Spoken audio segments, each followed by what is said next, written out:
Good evening, everyone. Welcome to Did You Know? Tonight, our topic is Did you know meditation without articulation does not expand your consciousness?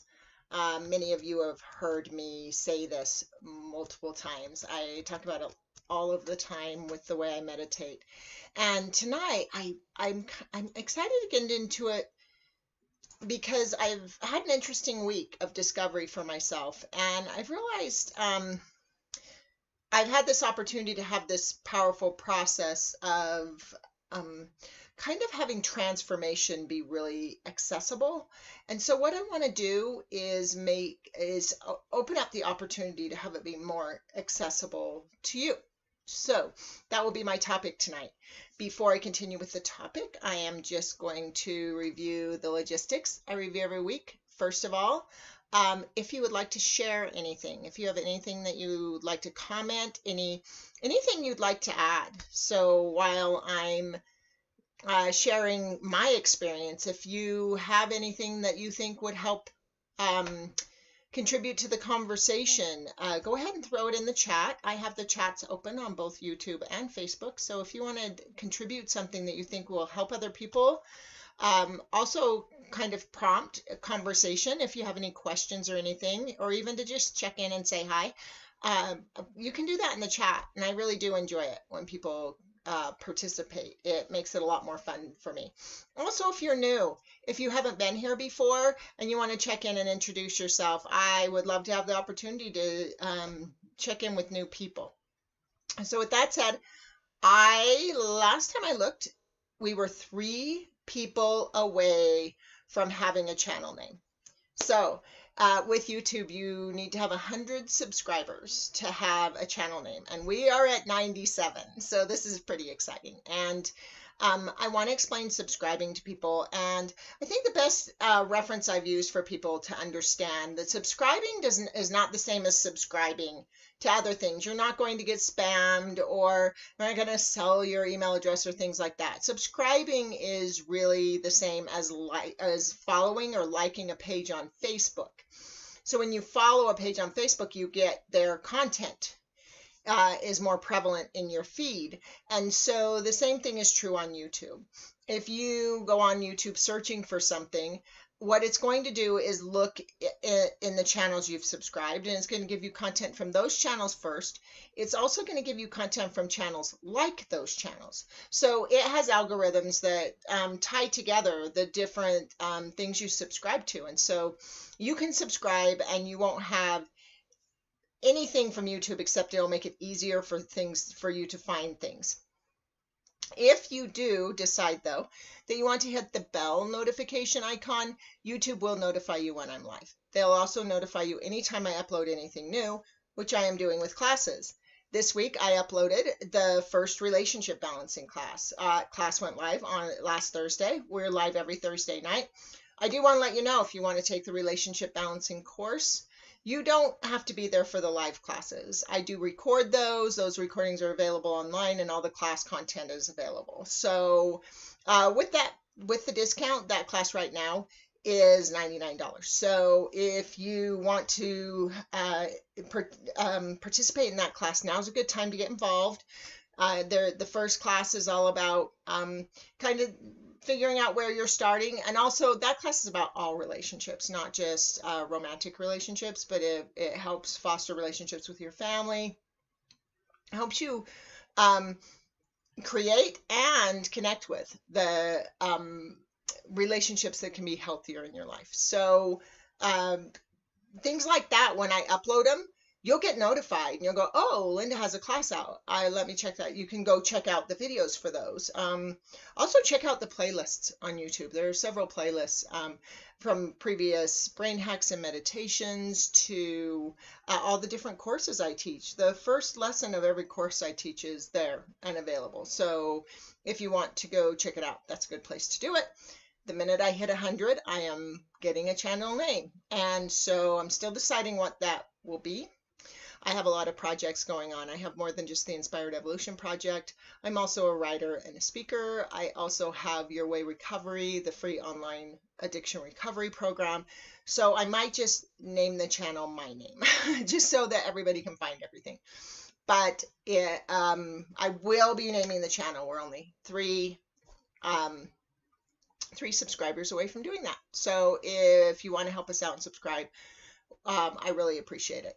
The last thing with logistics contributions. First of all, I just want to start by saying a huge thank you to those people who have been contributing.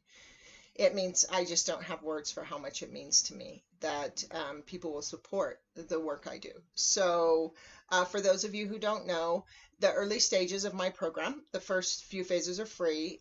The recovery program is free, and I want to provide free services to people who can't afford them. But to provide free services, I need help. I need the people that can participate and want to support having what I offer available to contribute. And so if a person is in phase 3 or higher, there is a thing I talk about with contributions that is really amazing, and that is the fact that it's not just about circulation and about giving something because you're getting something. It's about more than that.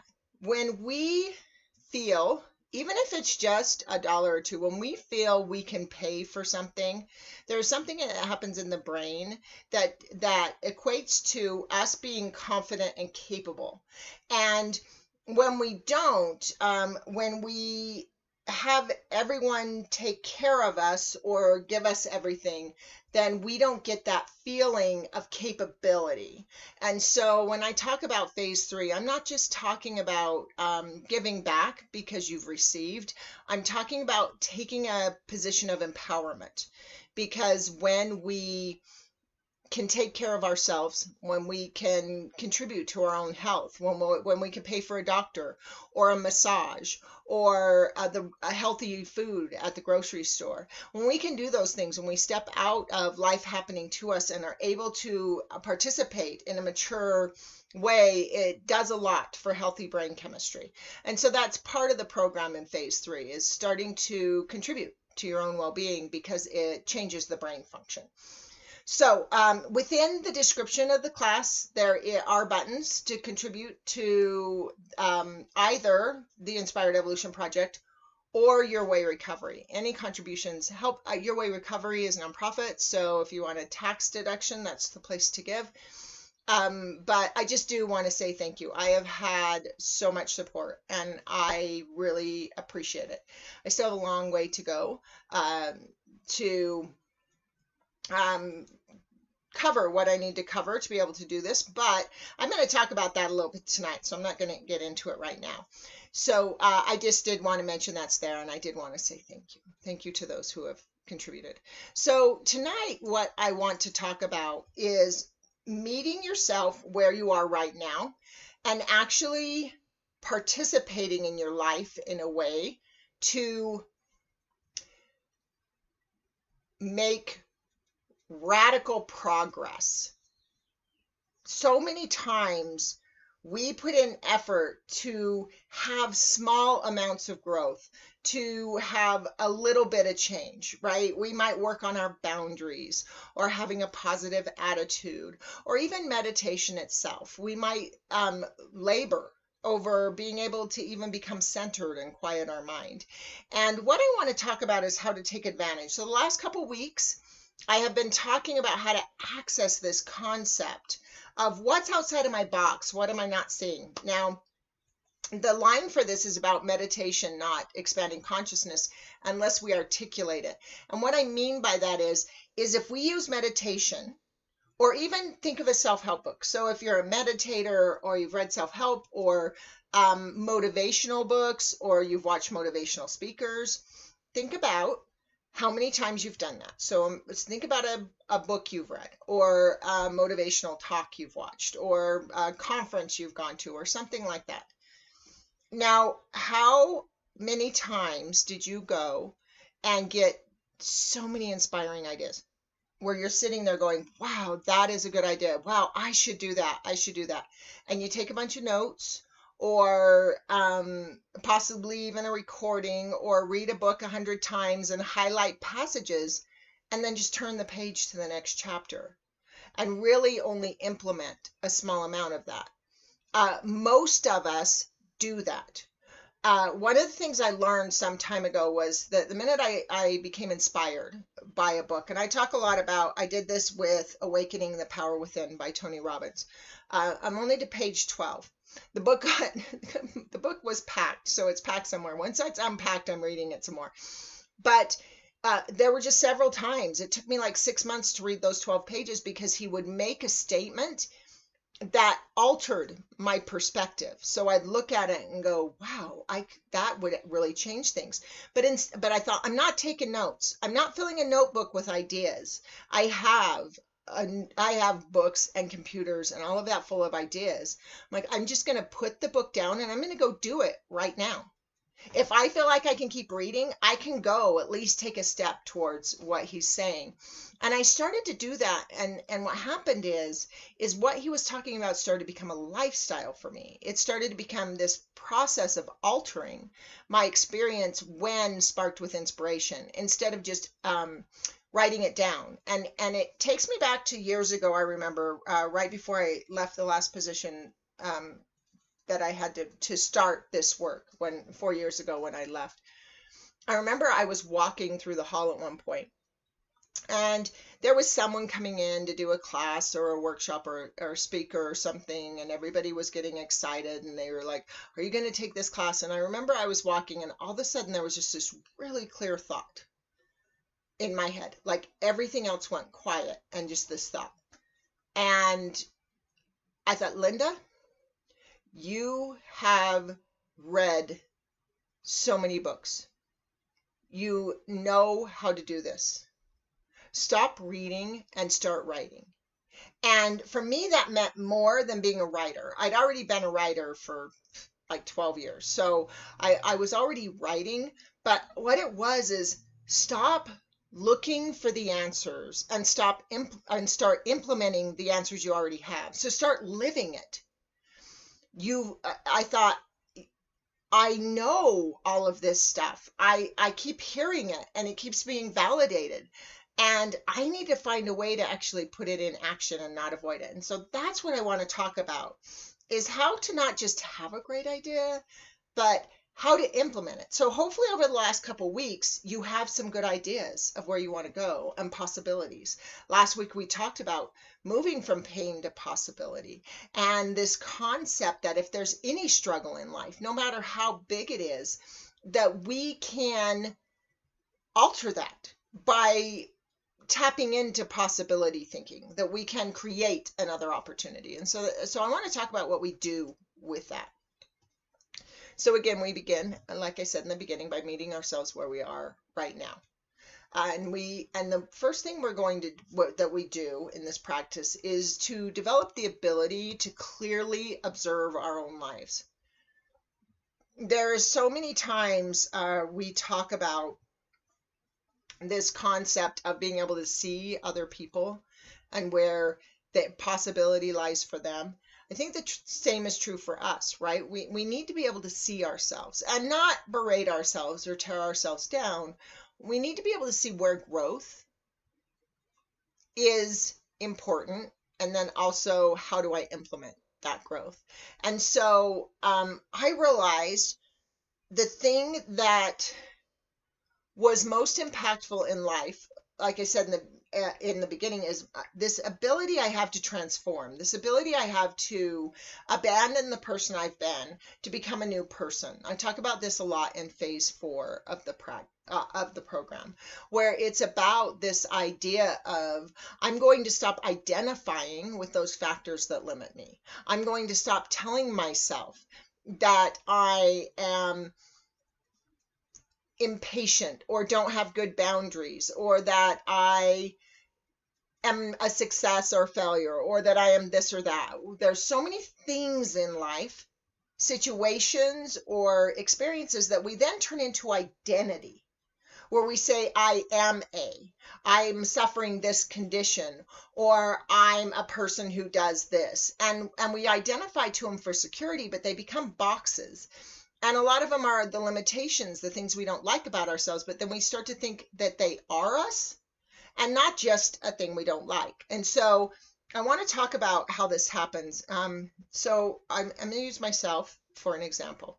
So throughout my life, I began, and it was in my teens, and I think my biggest shift began with, well, there was a death in the family, and there was a big shift, but then the second shift after that was a near-death experience. And so it was ironic because that shift, actually, when I had that happen, I didn't get the inspired, I mean, I did have the information, I did get in this inspirational idea and understanding about humanity from it, but I didn't want to live. I was a person suffering a lot of abuse, and I didn't want to live. So I spent the next several years trying to kill myself until I nearly did, until I was at the point where I was having a nervous break, at the risk of being hospitalized. And in that moment, I went into therapy. And so I'm going to start from that point in the concept of how I re-identified. So my whole life, I had lived as this person that was this victim, that I didn't call myself a victim. I hated the word, but I was. I let everyone abuse me. I was bullied in school. I was bullied at home. I was always the lesser person, was the identity I had. And what happened is I found therapy, and I went from being a victim to a patient. Now there's a difference there, because as a victim, I felt powerless. As a patient, I now had this opportunity to get better, to not be ill anymore, to start to recover. And then I went from, so that was a major transition, and I became a new person. It changed my identity. And then after that, I went from being a patient to being a person in recovery, and found another level of empowerment, found another level at which I could say, okay, I'm not relying just on my therapist and the medicine I'm on anymore. I'm actually taking control of my own life, and I am going to recover from this. I am not going to have PTSD and addiction my whole life. I am going to find a way to recover, right? So then that's when I transitioned from a person in recovery to a person on a mission. I was bound and determined. But each one of these people, there was no way that person on a mission could recognize being a victim. The idea of being a victim was so far from my mind at that point. But yet, when I was a victim, that was the identity I held then, right? And so eventually being a person on a mission led me to being an inventor, and then as an inventor to a teacher, which is where I found myself this year. Like I realized that was my transition, because I realized as a person on a mission, I discovered the cure that I was looking for. And then once I validated that cure, that made me an inventor. I had just invented a cure. And so I started teaching it. Now, what I want to check into here is I want you to take a chance to observe yourself this week and realize how many times you've transformed, right? There's going from a child to an adult.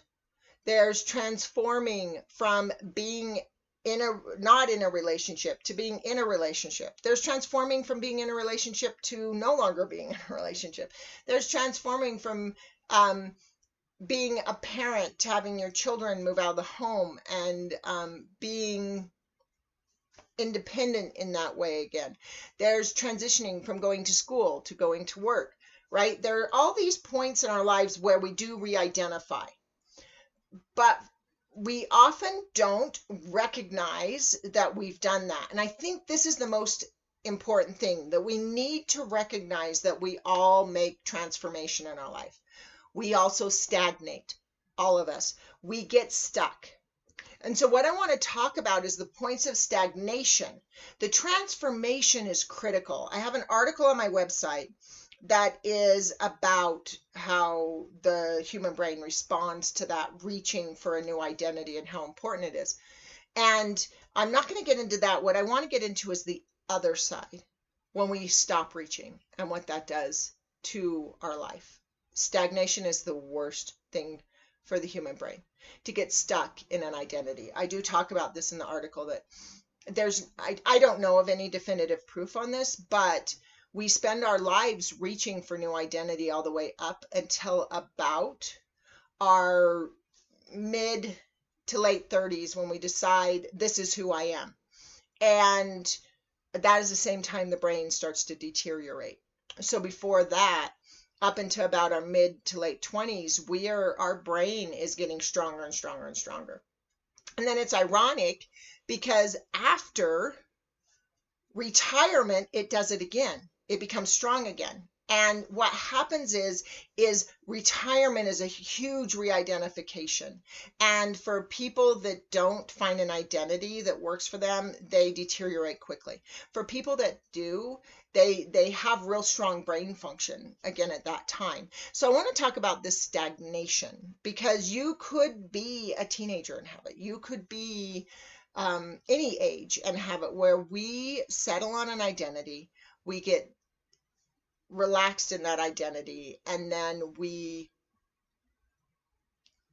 our life stops expanding. Meditation is designed to expand our minds, but when our life stops expanding, our mind isn't expanding. And that's why meditation is so important. That's why it makes us healthier. That's why it relieves our stress, because our natural state is expansion. And when we've stopped, the stress is our body trying to tell us something's wrong. I'm not living in the right way. So I had a realization today, actually, ironically. I've been through a whole process over the last couple of weeks where I had a comment from somebody that stimulated kind of a domino effect of thought for me, where I realized my focus wasn't in the right place. And the discovery I made today that was part of that domino effect was that I've been teaching for 8 years, and I'm a horrible teacher. I really am a horrible teacher. You can ask my children. They would never let me help them with their homework because I made it worse. Because I wasn't born to be a teacher. I'm an innovator. So I'm really good at having new ideas, and I'm really good at thinking outside of the box and taking a perspective other people haven't taken. But I'm not good at articulating that to others. I've had a couple of shows I've been wanting to watch lately, and one of them was this documentary series on Bill Gates, because I don't know, I felt inspired to, but I also know he's an innovator. And I realized I saw so much commonality there, that sitting down with others and stepping outside of the box of innovation and into the box of explaining the discovery after is just this unnatural state for me. And I realized that what was happening is I had just become so inspired by my discovery, I wanted to share it. But I became stuck in sharing it and not allowing myself to move on to that next discovery. And so now I'm transitioning again. I'm transitioning from teacher to student. I'm going back to school, and I'm making connections, and watching that show, I just kept collaboration, having conversations with other people that are working towards the same goal. That's what I want. But I'm just new to it, right? This is why, let me put it this way, this is why it's important to the brain that it's new. So it's not expansion if it's not new. So what I want to do for the meditation practice this week that I'm going to talk about is the practice of self-observation and how to make transformation. And some people wouldn't call this a meditation practice. They go, no, you're not saying Om, and you're not quieting the mind, and you're not sitting in stillness. None of those are meditation practices. Those are centering practices. A meditation practice meditation was designed to expand the mind. Meditation is about going from what we know and have been to what we don't know and have never been. And this is a meditative practice. And so meditation, just think about the concept. If somebody says, I don't know, I need to go meditate on that. That means I need to expand my thinking and decide what I want. It doesn't mean I'm going to go be silent. If I'm going to go meditate on something, I'm going to go with the expectation of coming back with something that's an expansion of where I was before. So what I want you to do to begin this practice, so tonight's meditation practice is going to be a 3-step process that I'm going to teach that's going to support what we did last week, which is really, I think, a great opportunity. These last 3 weeks are lining up, of course, which is amazing. So I think I did the dreams, and then last week doing the transitioning from pain to possibility with this one. These 3 together, really transformational meditation practice if you combine the 3. You may not be working on dreams, but specifically the dialoguing practice I talked about from there and using it. So what I want you to do right now to begin the practice is think of something that you've tried to succeed at for a long time, right? It could be that you're trying to lose weight or create a business. For me, this is what woke me up is my business. It could be discovering your life purpose or finding a relationship or ending an injustice, right? But I want you to think about something that you've worked really hard on and have it be something that's not succeeding. The comment that prompted me a couple weeks ago prompted me because I had been contemplating the fact that my business model isn't working. I'm not, after 4 years, I should be further along. Now, that means that there's something wrong with the model. And so the first thing we're going to do is I want you to think about what you've committed to doing and you've been trying to fix, and ask yourself, what have you been doing to fix it? What are you most committed to in the process of trying to fix this? So it could be the diet you're eating, or it could be your protesting, or it could be your just something that you've been using, not recently. So like the protests that are happening right now are new. We've had protests before, but there is a different thing happening. Education is happening, and gathering is happening, and peaceful marches are happening in a way they never have before. So that's a new thing. I want you to think about the thing that you're sure is the solution to your problem, the thing that you've been sure. Hi, Judy. I see you. I just saw your name. So hi, it's good to see you. Thank you. So think about the thing and think about what you've been doing to try and fix it.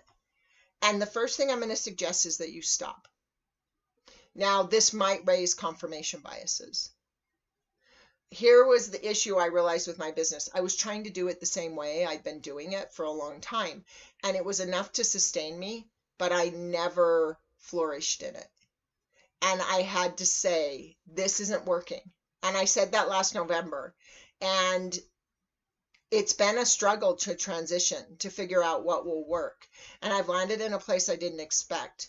But if you've been doing something, like say, for example, if you've been trying to lose weight, or if you've been trying to find a relationship, or something with your health, let's use, those are the 3 prime things generally. Money, relationship, and health. Something with money too, which was my prompting factor. In what area have you been saying, this is the way I want to do it. I'm going to do it my way. This is going to work. And be willing to stop that, whatever it is, even if you've committed to it. If it hasn't worked yet, it probably won't. This is the most difficult part of growth, is investment. People stay in relationships, at jobs where they're not happy, on a health plan, on all sorts of things, because they've committed months or years or even decades. to that practice. But if you've been doing the same thing for more than a few weeks, and I'm serious, you should be seeing change within a few weeks. If you've been doing something for more than a few weeks and it's not working yet, there's a better way. This is the good news. Instead of trudging away at doing it the same way, say there must be a better way. There must be a new perspective I can have. And we talked about that last week, about how to ask yourself to notice something in the situation you haven't learned before.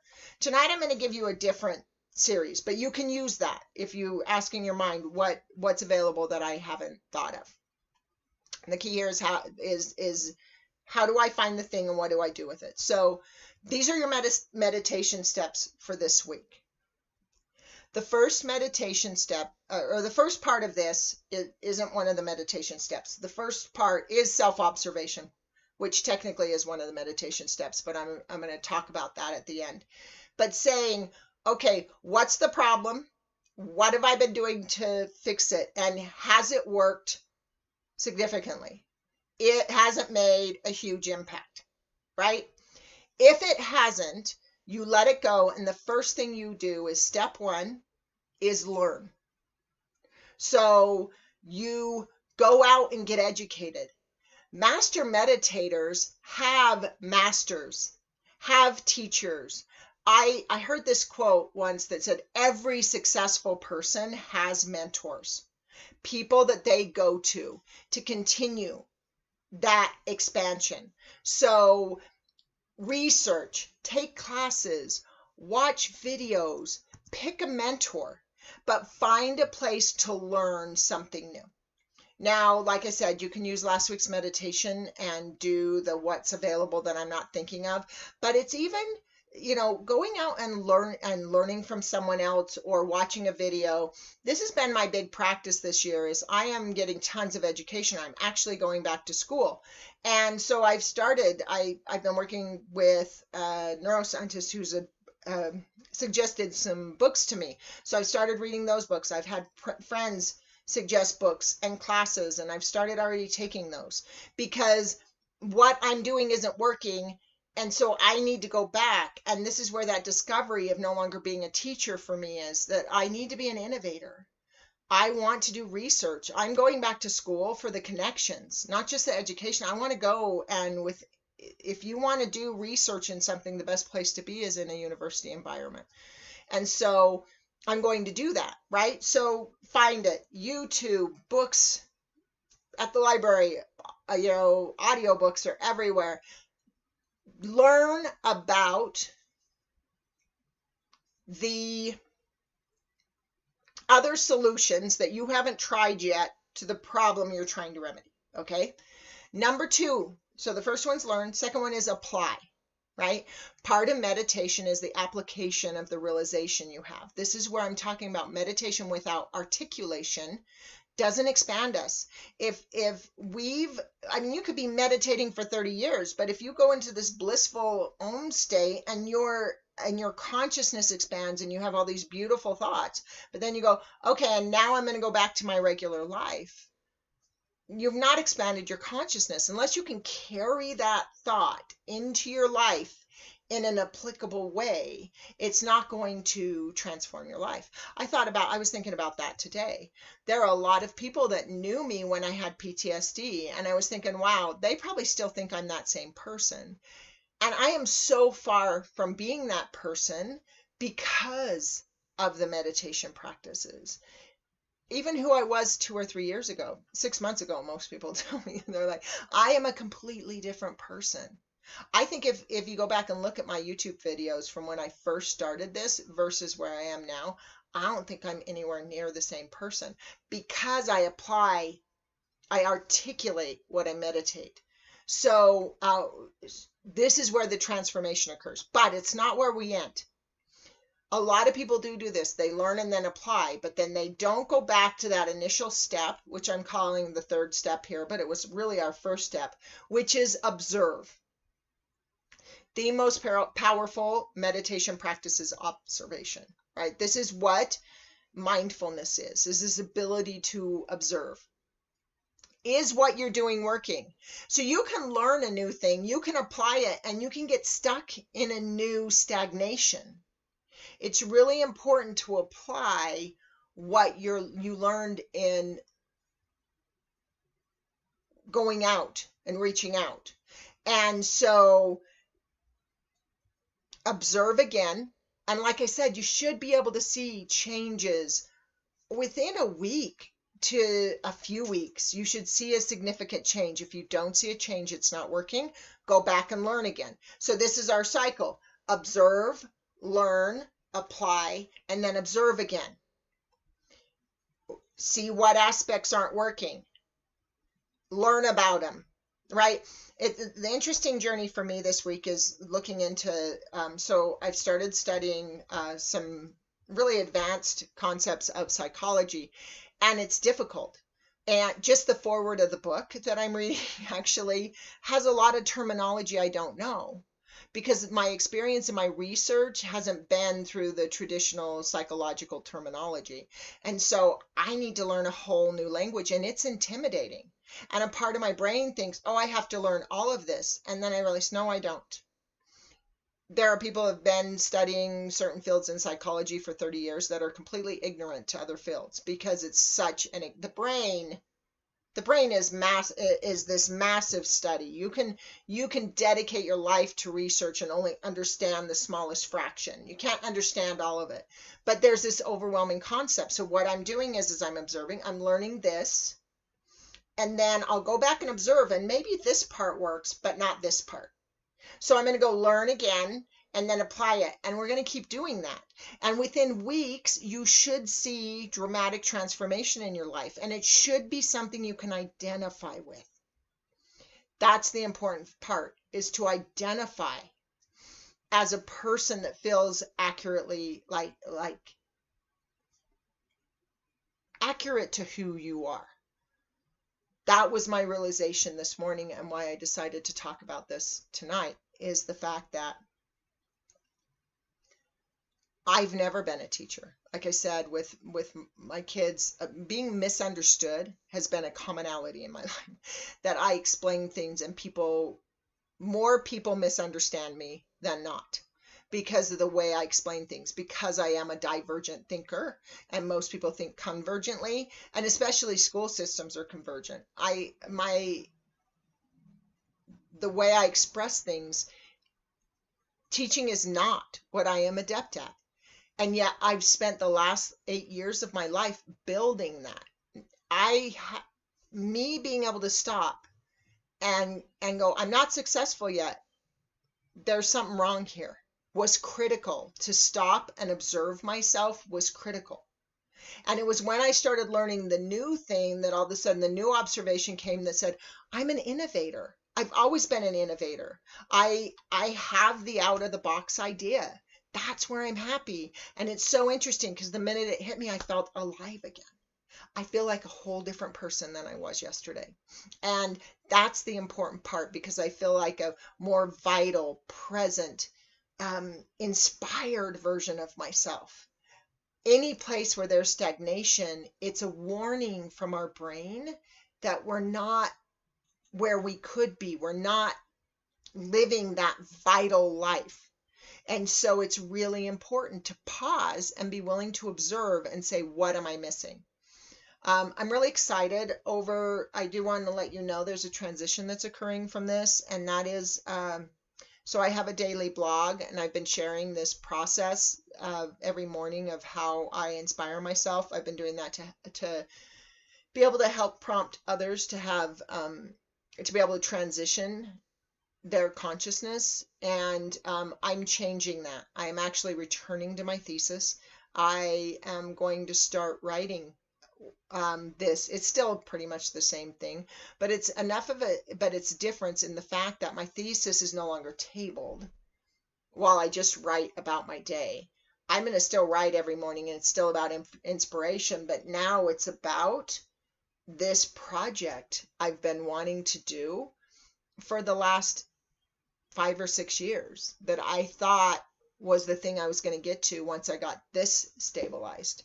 So be willing to stop and look. And instead of looking at your life and seeing these things that aren't working and feeling devastated and like, I'm so miserable, go, oh, wait, if I observe and I learn, I have the opportunity to change that. So any part of my life that's not happy, I have the opportunity to change. This is a powerful meditation practice. So if you are a meditator that is really good at meditating and getting inspiration, you're already doing the observation part, the learning part. But you need to make sure you also are doing the application part. How can you apply it? Don't separate meditation from your life. Allow your life to be a meditation. So tonight I am not going to go into centering practice, the traditional centering meditation practice. Tonight I'm going to recommend that you spend 20 minutes contemplating and observing your life and what about it is the least healthy or the most painful or the most limiting. Where is your suffering? And what have you been doing to try to overcome that? Be willing to question it and say, okay, maybe there's something else. Maybe I could learn something else. That's the practice I'm going to recommend. And then follow that cycle. Apply whatever you learn and then observe again.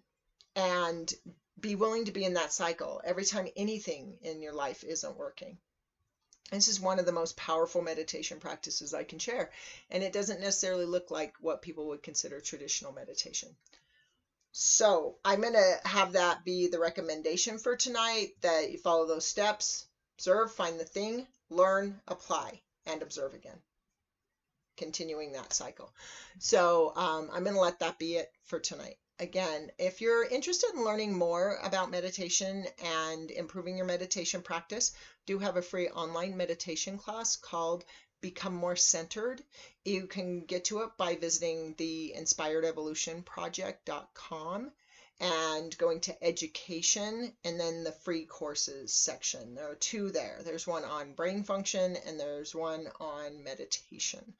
And so that class is there for you. It is free. It's very good. It's a very good class for deepening your meditation practice. For those of you in the private group, the Advanced Practices Content Group, I will see you live on Google Meet at 7 p.m. tonight. So in approximately 20 minutes, a little less than 20 minutes. And I haven't seen any questions or anything, so I'm going to call it good there. And I really hope that this gives you the opportunity to apply something that creates real transformation in your life. I just really don't have words for how much it's given to mine. So again, I'm going to leave it at that. I want to thank everyone for joining me. If you do like this or know of anyone you think it could help, go ahead and like and share. And again, hopefully we get 3 more subscribers. And the next time I connect with you, we have a channel name. And if you can contribute, I really do appreciate all the contributions. They're so moving. Also, we have the social media Share on Your Way Recovery. So if you're willing to share that, spread the word, let people know that there is a free online recovery program that will be available this coming Saturday. I appreciate all that help and support. And thank you for being here and participating in what I do. So I hope everyone has a wonderful evening, and I will look forward to seeing all of you next week. And I don't know what we're going to talk about. I'm going to let the meditation just follow wherever my progress is for the week, but I have a feeling it'll be good because I am doing a lot of studying, and that's when my best work comes. So I look forward to seeing you next week, and I hope you all have